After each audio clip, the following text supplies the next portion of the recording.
Ebusua yama akwaba eha eye enkwa television akwayefo mejumedie ene nso otufo nyankopon adaroma oboye ho ban nienso ye de esomwo mi fasa akwayesuma mama mi nda akwayefo nyina yonkodo mesanso ema obibia happy sabbath me se bia obia no na wajibeso era wase se wajibre na ene nso oni ye ne etena ewodwumedie so ne ekanyina ne se aseda ne yeye nko a ene de emo obaade no esanso oni ye di ne ye ohwe yen so ade nyina mu ye na di fire ye fibe mu ye dwuma komu ye bahwemu chese etoda na edin ne so obaade no onyaye mu enti me da bi sei ne hu ne homeda fefe yi a na eyaseda nko a ene de ema ne die kronkron no enu ti kame ho na dwumedie so ye ntonton obaade no me ka wo sakwa fo me dwumedie yi ene nso ye nya osofo kuku dam ba ko a ene nyamede na ma yen ye ba besua de enu ti fre wonua bi fradamfo bi frodofo bi ka che ne se akwanfo me dwumedie ekoso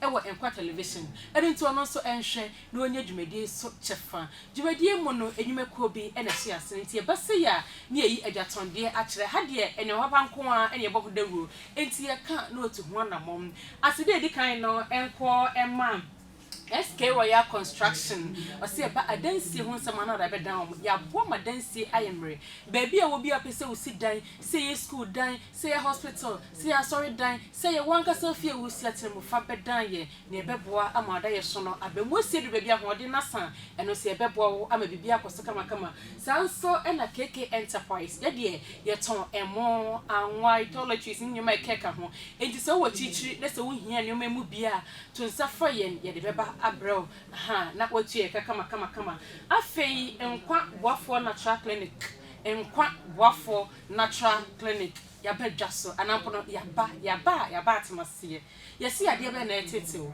yade ben ene edi oni se prefer odofo enkasa me yade eno na de mbekọ bia na sabre no wonte enkwa boafo nka se ne egi ne tie no ye enkwa boafo entibra na yemwa na yade a eye kwankwa edi woni no yentu ase emmawo ayare se bie de adroshonko abedwaso eye kofa ana kofa bi heba castles ya onunum bie bebuo yi pan na dwumetitiro a eye enam yade enam nsan yade ahodo a wakotie ebebuo tunu nyina se ama wonsonso a wo ye bema bia wadwuma ye ensuani nonum bi ebemotimi apopo wani edi a kire oba no ma bibia so akose kama ukwa heba shop bia won sabe kabi sanso na nkwaboafo ya hyeye ye wo otafo wodi wani achem 3 miles bebia new road e wona sie kitwa no ye ben presby asoda no bra na yentu ye de nasema ye won fidie kukudam ye de wo beto so numbers na e wo screen no so se wo hia bibia no a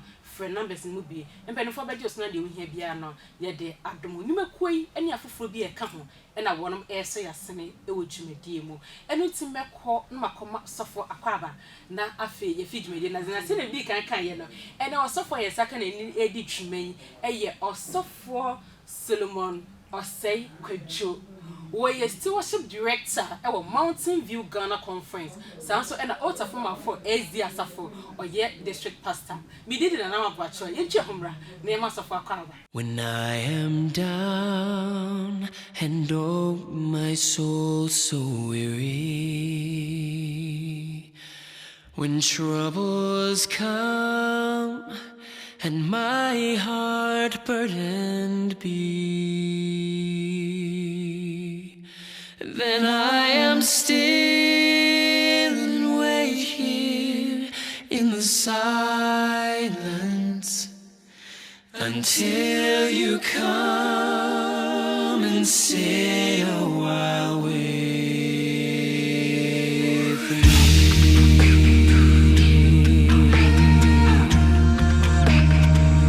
You raise me up so I can stand on mountains. You raise me up to walk on stormy seas. I am strong when I am on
akwa babio se oni atena me didi se nwuma akotie no ayo de pa se na me di kan ye no ene osofo osei kwadwo Solomon ena nyame dum so yensa aka na ye ne eba besua de oye otafo ma for SDA district pastor yensa aka ne enti me ma sofo akwa aba na afeji me de ne efia se pastor ye ma akwa aba ha ye nkwa television akwa ye for meji me de esumi ejidi ye se ho ye nyame adom me ho ye pa ebusafo nyina so ho ye ya ho ye e de oba de na sese ne nso wode wa beka yensa enyemre saade nenso no ni nyina emu no sane ye nenhyehyeye yade ye atesitenti no obi ko ba bi kura na akwa ye hu nenso nyame de ne manam ye be ne abibia ye adwuma e se ne de konkona nunyam enti pastor sane ene yakana no ene ede ade ne ye be kasa fa ho adesua ba ne ye besua yo ohima ene de ye besua ho ade no ya to din wo brofo kasa mu se the biblical perspective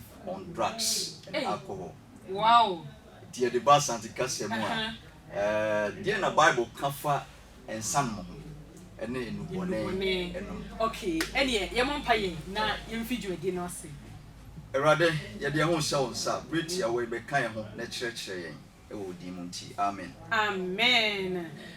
Pastor, senior odi kind topic na to dwabusia for pastor kan se sen e na twesem no eka e de fa ensanom eni nubone enom ehu se wo asembisa wo mo bi de bo adwumade ya lines no ene wo screen so no mesre fa nefa o message e fa so wo pese wo frɛ pastor number na de be frɛ na obetumi e de message na WhatsApp no e 0550 447 663 0550 447 663 eno your pastor line no media 0242 573924 for number na asimbisa ne mwebia ne mfa mwedwumedi enti pastor yenkoso wo si topic no ye sen na Bible eka fa ensanom eni nubone ehu na ensanom ni nubone Bible kasafa ho sure bibia wo wiase bia o Bible kasafa ho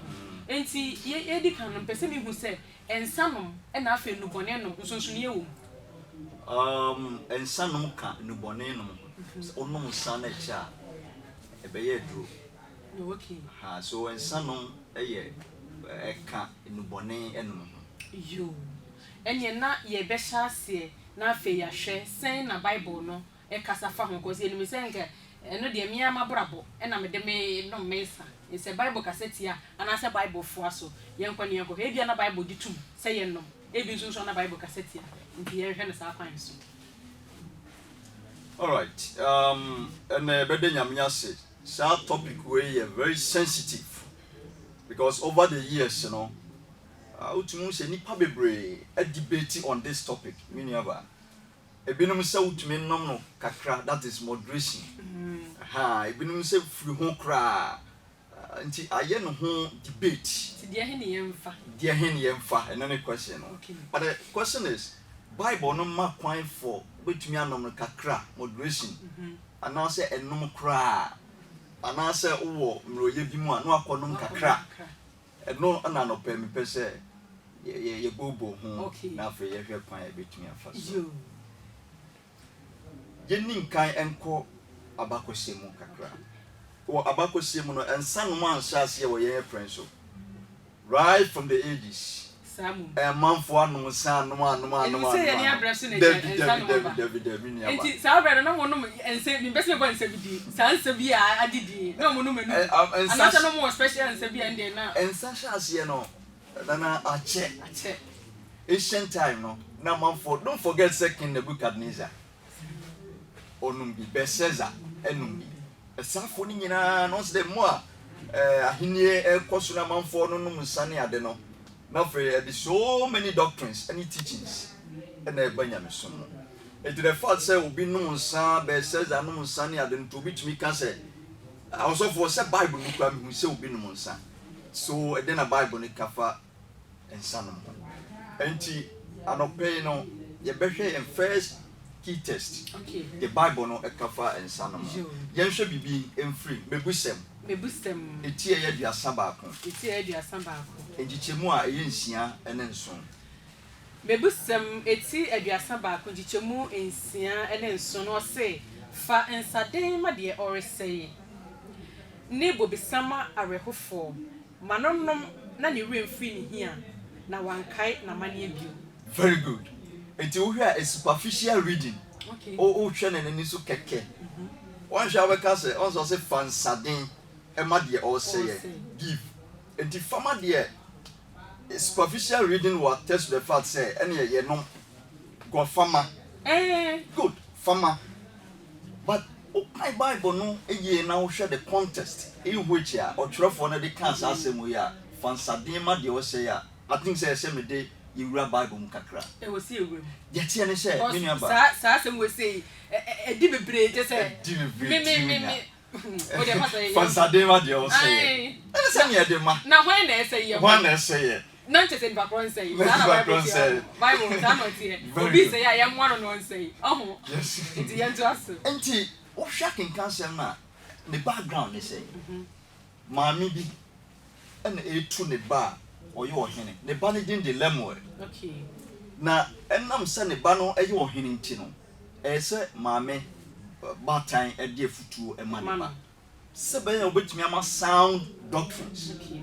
enti we na aye ne ho say ironic statement anasa kasabibu asembi e kire se fa ensadema obi a o say which means obi a oye free ni party bia mu ene twa se ode nsama no obi a sebe nadwene mu ha no kakra okay obi a ontumi ntre nipa mu ene se ode ensa ema no enti maame no etu ni ba no for say you are a king, you are going to give sound doctrines, teachings, judgment to your people. Enam say enti me too for ironically say ene conversely enonsa sebeya obetumi ama sound doctrine ti no ka say fa ensadin ema de o say maame no ye batampenti no opo ensa na free ne ba no ho na je say mane ba ne de num mane ba ne num bi okay mane ba ne num bi the mom from obi a or say but question we be say who is perishing sir why and say ya it just won no ensa I am one say obi a or say it just won no ensa ayi obi a ontie futu okay the fansadin ema de or say ye ayi obi a or be free ni party bia mu a ya tunufu a on okay akwa say oba so odin okay de obeye no twaso ana ye mapo oya na se wo kan no ntia no apre ma no pusama no ono akone se iya enti sa na Bible no e ka ho asem our first quotation no that is Proverbs chapter 31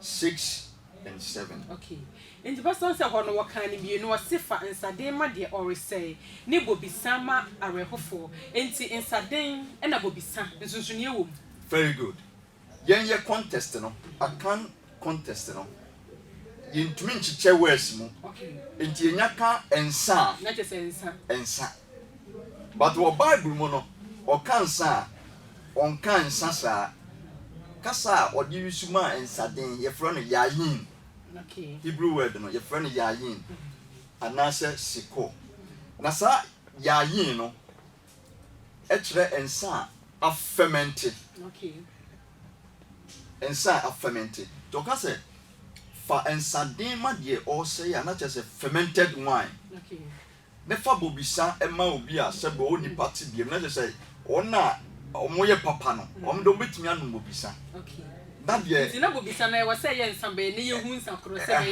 bobisa no one year contest me because bobisa ne ye soft drinks okay the bobo soft drinks ni bia obetimi akeka Fanta, Sprite ne non alcoholic drinks no ne bobisa ene de keka ho no okay enti pastor say ne 7 no akenka sam no 7 na eka no wose manonom na ne remfri ne hia na wankai na mane bio waka say eyemebusem ne wo na kwakwa say abebuo asem ya yedi ebu a kire obi enti ene mrei me wo haw bim me so betime edensa ama obi say mutumi na so obi wo haw mu a ono obetimi awibi kasa me problem enti me wibi dia katakata mani na Bible ne say na ne remfri ni haw sa me wibi na me dia ga say be ya wo haw no be free ho na owi a wo haw no be free ho that is the thought of many people ebinom adwene se wo how mu a onom nsa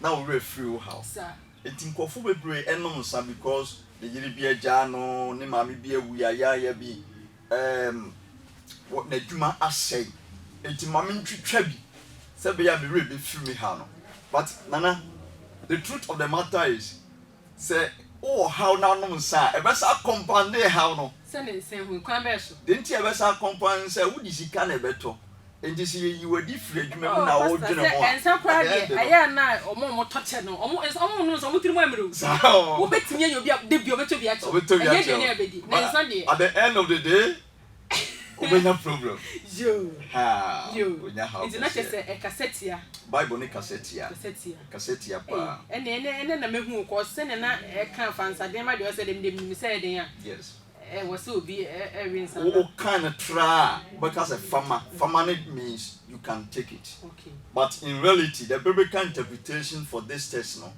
forbid taking alcohol okay. Interestingly bible alcohol and also and someone said makum 600 wow bible and someone said can for so na say and someone said makum 600 na 600 no e bia ni home support the fact say for human consumption no e bia support as a bible student e bia ni home support wow pastor eni ye ntwe ye homre na ye koba na ya hwe adenti na e bia support nanso ebinum ka say ye no other for ye twa kwa ba ye ba tanko ba twa so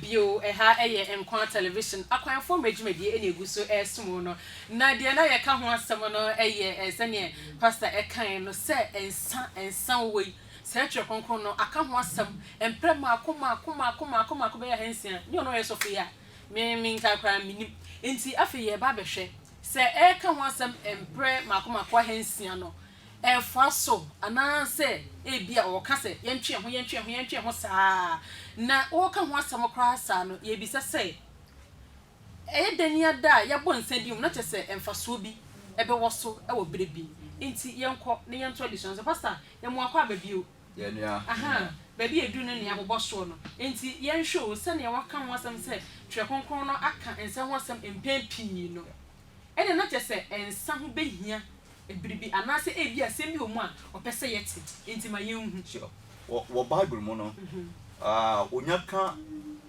ensa na o make reference to wine okay hana etoda yen mese wine ne alcohol no okay interchangeably na ohwe kasa o ka no wine na bible mo no na otumi didi dwuma pa e ma ne yeye wine no on say ye bɔ afɔde a wo Old Testament times na afɔrebɔde mo no wine was included in the offering. Okay. It you can Numbers chapter 15 verse 5 to 7. Numbers 15 verse 5 to 7. Oka ho asem ye de ba afɔrebɔde mo, which means na nyame pɛ. Sir. Good. Wine na etumi ye te say food aduane. Okay. Once ye din kan aka say ye brace so ye wine e wo. Yes. O ye will be a friend wine. Yes. Nti no de betimi ano. Ye will be a friend one. Ye kind of wine no. It does say ye making reference to the grapefruit. And now say soft drink. Okay. Or alcohol. But in our context, you know, they are not Bible making reference, you know, a soft drinks. Okay. And yet alcohol. It's our Bible mono Psalm 104 verse 15. And non so my tears yes onyankopon krampo no na ni je ho se e beka aduane ho. Oh okay. Na ni je ho satisfied the soul. You would dinner and your petition would. Oh, okay. But a soft drink, a akumano, a buff soft drink. Okay. Say, be a soft mamma. The who is a no prescription. Ever be ya. Mitwasono. You can't wine and sun. No, you did you maybe break disinfectant. Okay. Said, Obi, said a crew a two beer. Not yet to me, Eddie Boom. Now yet to me, dear, yet Nikru no home. For example, the Good Samaritan. What's a Good Samaritan? Luke chapter 10, verse 31. Emma Okotu Siwa Prano, or the Insa Igu Nikru. You understand? So there were references below Homa and such me positive, whereby ye de echo for medicinal purposes. To say they are, yes, alcohol, hand-based sanitizer. Hand-based sanitizer. And see, not just say, sanitizer. Alcohol, no, my shell to a one. Every time I 7 days sanitizer means your coffee Homa, I want to know because of the sanitizer, but you want to know that or the year. Okay. And what Bible mono. And sun was not meant for human consumption. That's one point I want to lay emphasis on. Yes, Nemom na ejina ho ye didi djuma bi to say for medicinal purpose any other. It's a Lord's Supper. See, yeah. Lord's Supper is a wine which is alcohol free. Okay. Good. And what trust him mono. A binum to me trust the Bible. For example, 1 Timothy chapter 5 verse 23. Me person na o kan ma me 1 Timothy chapter 5 verse 23. 1 Timothy chapter 5 verse 23. 1 Timothy chapter 5 verse 23. Verse 23. Yeah. Aha eya futu a Paul edema Timothy. Say o yefun ya de enti no. No mbo bi sakakra. You understand? Oyefun ya de enti numbo bisa kakra na say num ensa kakra. Se wo hwetwi version na 1 Timothy chapter 5 verse 23. Yes. Must say nsu biem. Na oyefun ne omre a wota ye nu nti numbo bisa kakra bi. That's it. Enti ha na wona a request for moderation no na omo say Paul Bible what to Timothy for say. Okay. Enum ensuo bi. But omro ye ne wo yefun ya de enti numbo bisa kakra. Say the Bible aka bi anso ye no kre. E wo tie biso. Numbo bisa kakra no. Wan ka say num alcohol kakra. Numbo bisa insadin. Isunsunyewu. Ena impo ka say numbo bisa kakra na say num ensa kakra no. I have no making reference to for medicinal purpose. Okay. Because Sabren circumstances are not Timothy woman. Ensure no one was not hygienic. And Tisabea and Yefunya then be continue. Numbo bisa kakra. One can say num alcohol kakra. Okay. And no man for trusted Bible no. I say Paul Crampo to Timothy for say or num and sakakra. The pastor said, "Na me yare na sama hospital na doctor say e dry the mama no. E was say me nya ensa e wo mu se be ya e bi betimi abo na pain bi a me fam no e free mu. Na me charge say me no ma e no e yemfom so say me no." Honestly speaking, ya prescribe na ama me. Me scientist. But what I know is say kakra matie and say dear ensa to me ye no ensuonzu to me ye. San matino. The ensamit me no ensues between ye. It will be a all give say yemfa dro emu ensem se be ye betumi asan ya de na. I want to see say she be test ne alum de kika ho ye no se be ya no ho beto no ensues betumi a save the boss. You any abusuafo me nuanom a mo fidua yibu ani ye ka no say de ensam betumi a ensuo betumi a ye nti munya bi tesem no na mumfensu ensia no ndi pastor ye nto aso ense yetumi hu de nti ya Bible no e kasetia ensa no. Okay. Consequences be na wo e ma yen eni wiase aye wo mu. Consequences be na wo. Now ese nyina ti ase say drunkenness ensa no appetition no e di nipa ekwanim guase mu. Na honestly speaking e di nipa kwanim guase mu. Ekwan ben so Genesis chapter 9 verse 20 to 22. Yenkai. Okay. But a tear for between attract. Genesis chapter 9 verse 20 to 22. You know what? Papa, your friend said Noah. Wakonom nsambo onimani guase a etu Noah. Afei obodeja. Ama ne manyina sebe ehunu mo papa ho. Enya no nko a Lot ensu yebi. Eledi nipa to disgrace. Lot nso enom nsa oboye no ono a ne ma mienu. Ono omo die. What a disgrace. And also Genesis chapter 19 verse 31 to 36. The fact, the truth of the matter is, it is not allowed. And yes, I couldn't pay because it's me how you pay.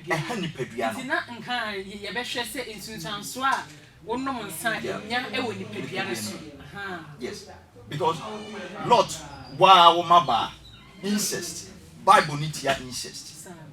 But enam so no sentino onya internal problem adweno enya how enam senti e mani tumi ne ma ekoda ye I just say ensa no wo no wonya oha wo ni padua so kwa esan enya effect e wa foforo so enya effect e wa foforo so umma enya wonko ana ebe how sure e bia woni ye obi abeye ne obeda na dia kire obi ade bia wo bo ye wo be ya kire obi because bia woni da ho no ma obo no ma wo bura se do be sie diu atamo enye easy enti na ese obi bo na se odi atama di ni bi I see na enso hwa asofo were forbidden to take drinks and alcohol before entering the temple of God.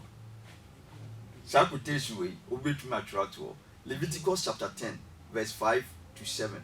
Leviticus 10 verse 5 to 7. Obetumi add 9 kra. Enti na aya na rebu say yes sofo bi kwakoye program je say onom nsa ansa na otumi ama communion. Sofo mutumi ye bi. Enu na eyebobisa na say ensade. Enu na ye ka say bobisa say already as a minister there. Wa share ato say sa alcohol ensa afement no. Enye say wonom na oduko gina nyame aso. Pastor say eya na ensa no ye sha ye say ni afato ani ahwe ho we ye 3%. We 15%, we 20%, not just say it is will be of form. Into the off form no dear. First of all, Nyamia ni so no percentage be a percentage, even if it is 0.009%. One month. Now, a bunny see ya physically no, and no kwa reasim. Na pastor, will be no one son, when you be or maybe or no benefits boom. And I say when you for be a one will be make a no be a soft or very independent. You made one so dear or what matter there's obey. But one no one son could not puppet swap. What's me fire? If you don't know, I'm so me tribute the Kenyamias and make us a the word of God itself, and forbidden drinking alcohol. It's Yamia Semna Okokano. No, Sano Sano. Asem papa ben e dream a okoka because if once adema de o say it you a minister onoma in quote also what say you other from and you enchi ahombra ye ba so for better so na fe ya hye ensadin ya atresem e kan ho asem se eye anase nye ye de nsem bebre yi ye ho no ne ye de no be wiase ne ase ye ba ye beto anko mo twetwen so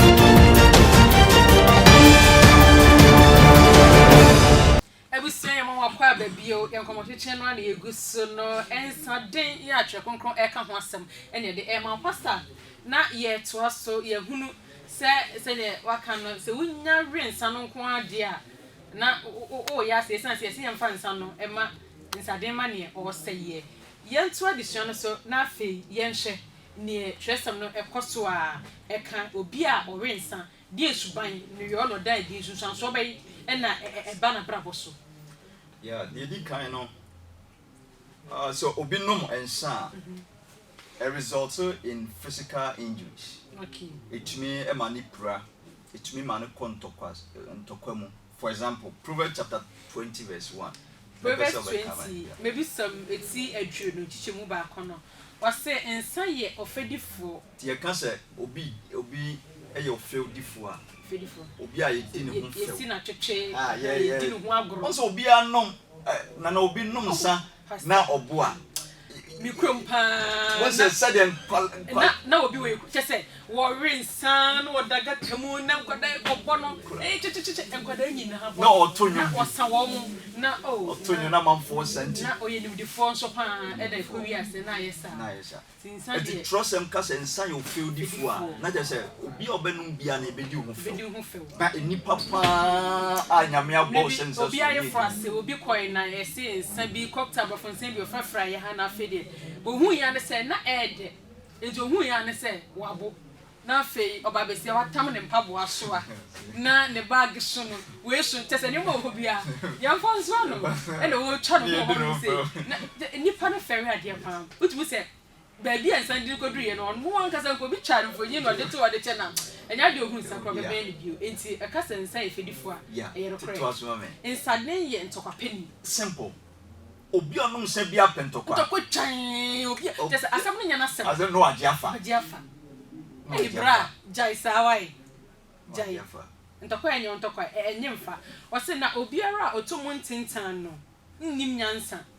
Sa akinkan sem we. O se obia otomo ntintan ha. Na je sa mi ntomo ntintan dia. Na se unum nyansa. Mi nyansa we yan kama me. Yeah. Enti e kama omo otomo ntintan. Otomo ntintan. Yeah, the tree version no. E kan sample sa. Se obia otomo ntintan but Brofunu said the one who is led astray. Na pastor auto muntintan kra no den dey see a just auto nsa wi muntintan. Se wanom abo. Wono bo just auto muntintan. Wanom abo. Enti men kan say wato muntintan, we wuram wadom suko. But the Bible itself no Quran does not allow you to even take it. No akobo. Enti ha insult in quote to be a wonom ne atwetwe no obi a wonom na wokuntokwa na wasanso atom ntintan wo wuram to onya wuram pe a trust him say onum nyansa and a very serious statement say Bible ne ka say obi atom ntintan onum nyansa enje ha no anye for moderation say menom na se maamoa say menom na me ntom ntintan dia say nka me nyansa but the fact say me manage so say my we ba bra bibie no ma kire say obeye no nya 100%. And one thing about alcohol ni say even omo enom ne kakran no na dwumro so on mo no e beduru mrebi no na accumulate kakran no craft e beduru ketwa no wonom a nya ohwe bi e go be accumulate e won say wonom kese kakra na ne ohwe no nsa na ne obewu na ensi ho a Susu abusam susanso a edeba yemienko Proverbs 23 verse 29 mebusam ho na eti aduonu miensa chichemu aduonu nkono kosi aduasa ose na hwan na owo amanie mu na owo arehuo mu hwan na owo ntokwako ene abobodie hwan na owo eprepre hunu ne eni a abere na mbantia ha obisa question yeah asembisa hwan ene wo arehuo mu na je se wonom sa obekọ arehuo mu okay hwan na wo prepre mu na je se wonom sa obekọ pre mu osa kan die biem hwan ene eni abere hwan na eni abere wonom sa obekọ ani bre mu to asoma me ose wona wo kire ensa ho wona wo cherry e won sa ho otena ba wona wo koka mfransa hwe wona ma men kan hwe enti yade sua no emudo ye won kofo bebre ho mo a ono a won sheda no but the woman's mama tasty we sense da enti o ma ye casual drinkers and also occasional drinkers insani bo ho no hu a enye se wono no pese wono ba na nyi na akwa insani bi eni ti se mock wo hwese ye hwe ne jo na ehu pop trust any ba be kan wa se e na akwa enye se wono o try no so I say inshansa se ebre kro no ene da ho no yo na enicha kruwa mu na ekoyo no koyo echire yi no ekase owo ekate se owo echire no eka ete se wo ene se wo hwe ne din na etemtew na onum no na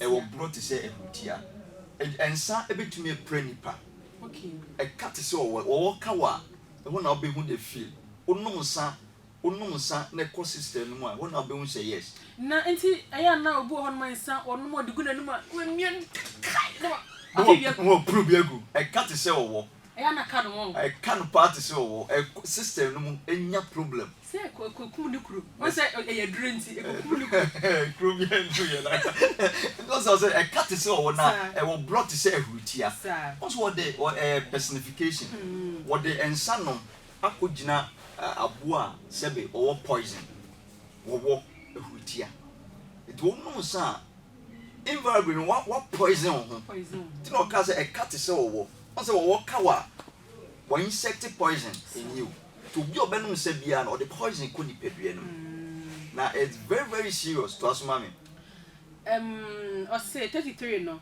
when ni be hwe ananade na wakoma aka akontonchisem na waye se de oda pomfimfini ne de oda hyen nnua atifi 35 no etwa to no say na waka say wo de ade bomi a anteme wo pemme mante minyane ara pa mekoso mape echiru mesa akonum biem ti omo enum nsa no it takes the anointing power of the Holy Spirit and san otumi afiri because utunufo na utunufo no ogaya e wo mu a why addicted e wo mu a na ne katrema no yese adunu nyaketu abi soso a kama kwa konso ewie no kan say wose mekoso mape sorry ya obesa akwa kopene chi na pastor say ne wo kan 35 wose wakase wo de ade bomi a enteme opemia say eno no e bi aboa no me kan wati hoi enkofo e bi esika kra ni ho oho enti woni sika de bia na dwodo enti no wo be ko fie e bi no ho de wabo wo ye na onhu na eni papa wonam ho ne ye bo na wo su wo bo mi ami hu ade be chena ma ho me be bia ho no let us cry ye event na no e se ja bo sem kete ni pa wo instant aye bo a wonte ade be chena na no ho wo so kwhwe bo no wo no ma sana so kwhwe ho no ma ade be chena wenum nyina muamu a wo so won se bibia yo enti yakwa okay it we proverb there okay the akin is here 23:29 obese ehunu se we say ye omo enum nsa omo kasa the way they speak the way they see themselves omo no mu say oh me no obo me utimi kra ampa pasa ke ka drugs but the no say next time ampa omo enum say ni nyina no o ena dwe say wo ne pane o do be ni bia kra on because a friend moja but it's very serious at the end no a problem enya no nko a me say mo kan Proverbs 23 verse 20 Proverbs 23 verse 20 ehwa no say infrasadwamfo and young Christians we are advised not even to move with them evangelistic opportunities but here no a foot or demand said chire wadamfo na men chire no so here officer or say if you are a Christian obefa adamfo a ense damfa namfo a de obekọ ensa no mo ba me fa namfo mo ensa no na me ma twoma ba Kristo sometimes evangelism nye wo na otwi nipa onyame ena twi nipa e de ba nti usuban betumi ama na asesa okay so ono ni move an be no me nya strong enough a obetumi ama what test bi kakra I remember we a practical lesson secondary level SS na ye namfo boys enchene be true exams me no bi da me no ade friend e na unum bi da ensa ebro me no bi da but me colleagues na me no omonam no omonom quotation way ene ma me twi me mfro you know what enchene be exams no oh so fu yan ko ne ko ma me bi fie ne ko fufu sabe na onye sofu David student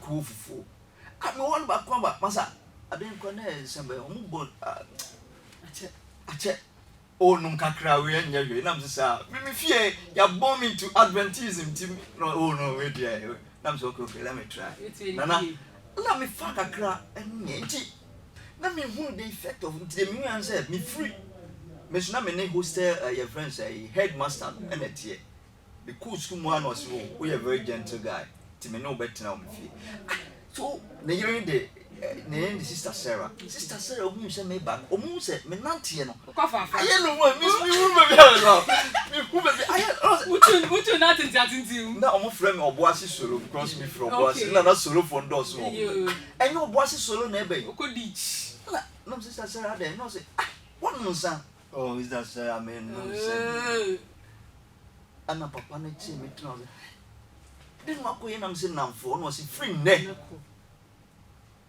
and I'm media could me so phone.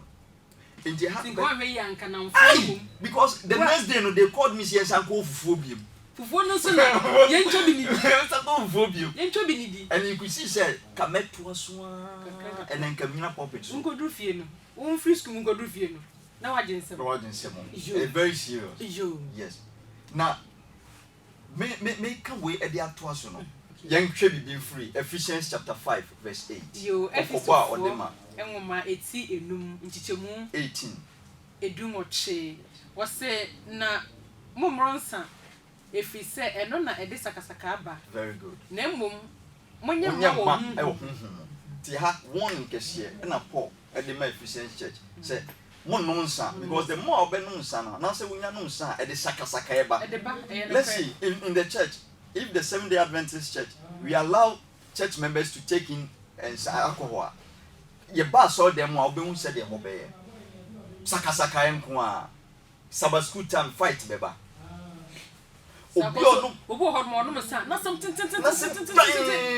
hey what the fa no dey fa so the Bible forbid the drinking of alcohol because onya no pe family sakasaka beba mame onani kunu beku papa onene yere beku emma enti onya no sa e de sakasaka na eba but the futuo mu say insase e benom nsa no yenye ma e wo honhom eno enehia e wo enipa asitena mu enye no nko a apam foforo no no 1 Corinthians chapter 6 verse 19 to 20 1 Corinthians chapter 6 verse 19 to 20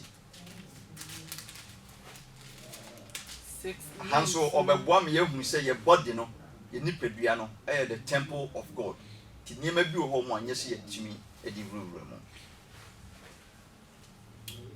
6:19 or say anase munim se munipadua ye ho munim se munipadua ho kronkron asorodan owo mumu munya free onyankopon ho good no asorodan na monnem ho yes na woto mo abodin enti monhye onyankopon ene munya munipadua mu nti ye won kofu bebre ho mo a me na me de me ho me na menya me sika menya me nsa bi twa ade nti na obetinu una utoma me no but Bible no emiati as say wo nipa no o ne wo ho okay gozo sorry krampo nyame na mo ho nti ha still worship abam still worship of our body taking care of our body o ne wo ho o to wa bodin nti nana hye onyame anunyam e wo nipaduam obi obenum se bia untumi glorify God honestly speaking okay untumi ntonyum hye nyame anunyam untumi mompaye enti o spirituality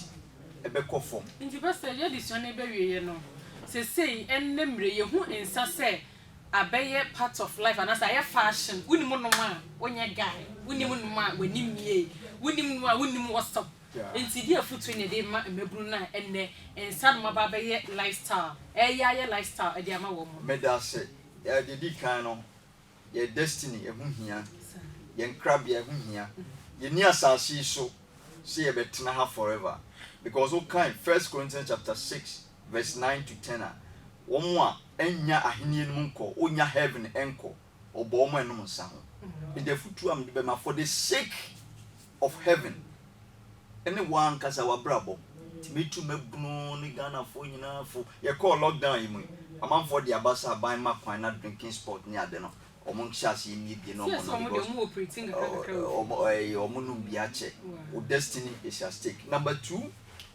one kasa onipadua no e won sunsanso because e betumi ekum alcohol ekum obi obenum se bia no so drive a so e driver so o ye ho ahwani o twika o ye den a betumi road accident bebre no e lead to intina post for ya na mo ye careful obi a wo driver wa no mansa ho and a third e futu a metumi e de ama e mabunu say ya no ma onye guy any sha stuff no e so no na wan kasa no ni so no to me aye wan kasa no we lose respect in the society samum no obi a wabo oda go temu de dey be say you obi a na be brother godom pastor wo bo on ma wo no dey guy wo bo on ma wo no mu say onum no I make say we say obekwa me ya be bunu de na tu dey over interview ametimi e dey amala no na me ya di ba na wie me nim say me person me can say Galatians chapter 5 verse 19 to 21 was it sank of we unya the kingdom of God me dey ho ne hia me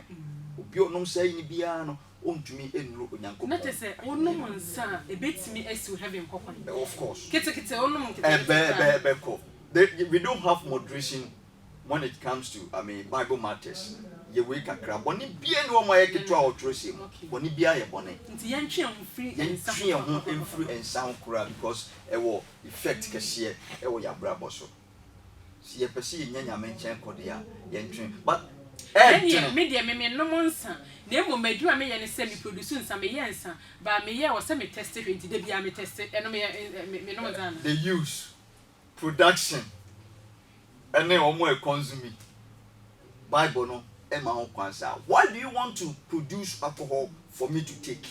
Say me dey me produce sen ke fanya. I don't know how they are on nana. Me produce sen fanya dru. Ba me dey na ya me take me test ya say ano ohye. E be accumulate in future. It is ano monsa na. E be accumulate ya wanu nsa. But say to da yesi wo koyo bi sedura e wo se nipa no wonya alcohol kakra wo nipa dwem ya de no. Oh, you know interestingly, nyame bo nipa no. Why you ni pedua in such a way said the nipa nya wasase su bia no do na wo. And this alcoholic you know the body itself will HCl. You understand? Udi aduane pa eno anka se be produce. Enti nya wo a wo ko support wo ko boy nyame. O no sa we HCl no atumi aba so da bi. Nyame emma kwan emma ye no sa. Honestly speaking Unyame echirishade no but obi e di bonye ni a o ma no ho kwan se obe free mu no unyame beje no enye nyemre obi o wanom sapa o kaso unya ne nsa no ma enye easy sha enti nke no ne asema bibi se dey twa tokra na area sorry to say my bibia me nim se ne nsa detie me pese enasim ya metiye mi giant sanenum emo abe na menya kwan be na mefa so ai betimi aye easy am me say nye easy ba kwan be na mefa so a betimi giant sanenum mama me so menya heaven ko isan say asama me ati say obi a wono nsa no heaven won ka ho yeah the dika no na is a choice. Okay, is a choice ade bia wo ye bia wo wiase bia no opaw e wo nsem e toda onyame na nkasa the experiential knowledge obetumi ayi no ho adi a kire no attach one touch na efrum but the dodo na no e opaw obi wa ha na wate ye ne ye chire nsa no mo pese ofuru because e be se wa hrawa e be kun wo yiri be jaw wo aduma sem e be bo asoro untumi nko spirituality be kofo o heaven e be bo e futu e betum dia man se pesofu bi paso panyi bi ne confine in him down in nkomo any pano emwa the free nsa no yeah that say Osofo Solomon Osei Kwadwo oye stewardship director Mountain View Ghana Conference otafoma for SDA Church oye district pastor ene nyamenam ne so a ode yen aba na yaba besia de e de si ni nyina si pastor ansa na ebe kọ no mesre obecha adofo bi na yabom paye ni asari nkonya so mefa akonya so na machia memukani so of mame Nancy edutumwa ofie o de bishie ni nyina o tafo okay I saw that no ho na mame dumo fie mame dumo ne na busua e tia mu nyina so of mame so ye tia o tafo asafo ye hu ye ho ache ye bisu abompa ma asafo manyina ti ye chia asafo manyina nyo nko aso mpanyifo me elders chia elders nyina Mountain View Ghana Conference also for IK Kunadu secretary pastor Roxon Kodwamwa na treasurer Collins Oponja ni asofukuo ni nyina before akonya so na machia mo pastor ene ye mompaye my interest ne mompaye erade de odi yen abedru ne boa obi a owura ensa no mu onyem ahoɔden so obetumi afiri mu unkwa na obetumi de unsa ka no you mo di kire safo no yatie adesuan boayen yentumi enye de beso wani anche oba enye wani madum enhran kan wo kunkun ne no so wate wani ma kire wo Yesu din amen. Amen. Order for Sabbath di Jumano SC and the same besia ye send ye tresem no eka ede efa ensaden ena afe enubone enom ho ne twekonkon ne ka ho asem no ene osofo se kwadwuba ye ma ye besia ye sere numbers no ene wo screen ne so no enti wo asem bisa wo mo bi a pastor aye krado ofra ebeyiwa no na afe no won so mu a ohwa na so asem bisa no e dia no yi ama say WhatsApp say voice note bibia no ye beje enti fafa ho numbers no 0550 447 wofra pastor ebete wonka na me de na 0242 573924 afa ye bisa se opesa obo adwumede anase ye se opesa obo adwumede e ma ne tena fidua yi mu a anase fidua so a bo modena se obefre producer na on ne akasa e 0245 797360 producer number no ofa wono ebekasa enyumeku a eso ya senem e wo twumede yi mu ye KK Royal Construction womo ekoyi mum KK Enterprise eka ho bi afei nkwa boafo natural clinic wonom aba abeboa yen papa e wo twumedie mu ne yeka nyina ne se yade bi a etete wonom na do nya atwem e wo nkwa boafo ahye oba ho no ma ebeboa ma yade no yetu ase difi ye ne yade no yetu ase yensoso anu esan se odoma koma wode nubura ne hama no wode ache yen wose ye ni aduaba no ne mfa nubura ne hama no nwie hini no ye mfa nse ade sabe pepe e na nkwa boafo natural clinic ye adwuma enti fa ye de ne bra na yentu ase e ma ye de Kofap herbal capsules abejaso kone kotobi na usisi mumren enyimfiri hono sanso e na ututu a enkuma bone ohawa wo fam enam nsayade ahodo akotini nyina no yintu ase e ma na enije emrefi numbers na wo screen ne so no ba bia herbal shop kase wo bia no ko hono ma wonsa beka bi anado shop mu no frɛ numbers no ofra e beje oso na ye de ohia bia abeboawo dwumadie enyumaku anapono aboafo kru ni nyina wonom ewo ha ene boa yem eben eye executive producer ono ewo ha nom ebi Gable Gideon sa kodie Francis MCR Pius obia wo ha nom a wonom eboa ye ematwumadie ye de esom ba bia wo bia mosomfo nana amaboacho dwumadie yi mena medi ho chiamena ye sare no ne ye ka se de momodena se ye be kata ya no upia kata wano kata wo hwene hohoro wonsa sanitize wonsa se be ya ene ya de mo wa atesete obiase ne unkonkoti unkwa ho hia ye enuti na da na ye se hwe enkwa television nyame ya adwa de se ne ye be sanso aba na dwumedi di ho no ye de abreda se nenso woni ye etina ko se be hia bio no ono asafo rade ontina nim enhyew no hwe so. When I am down and oh my soul so weary, when troubles come and my heart burdened be, then I am still and wait here in the silence until you come and say a while with me.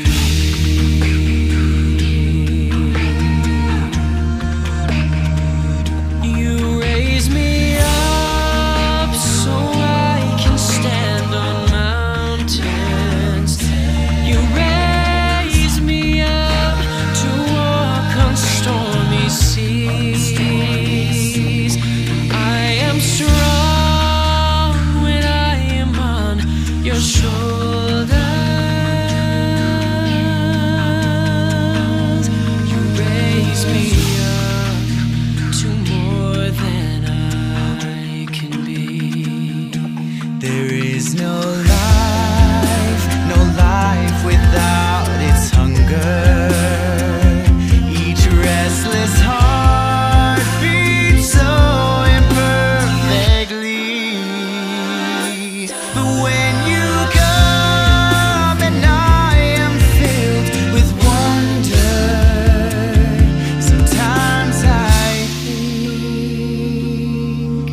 I glare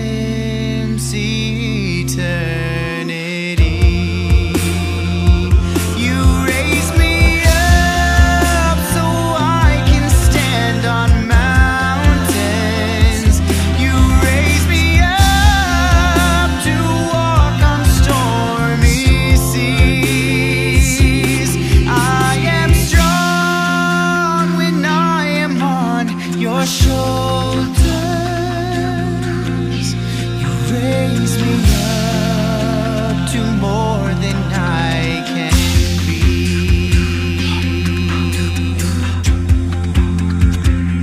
You raise me up.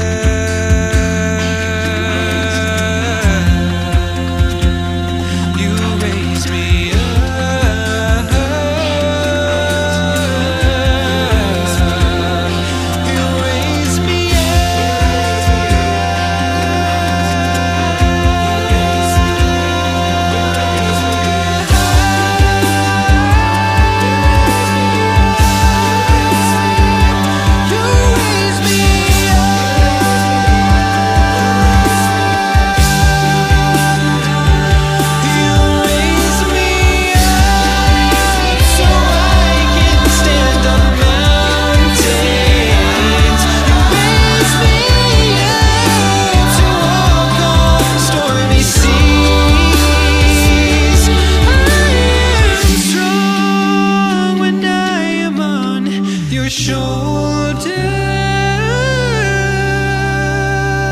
shoulders.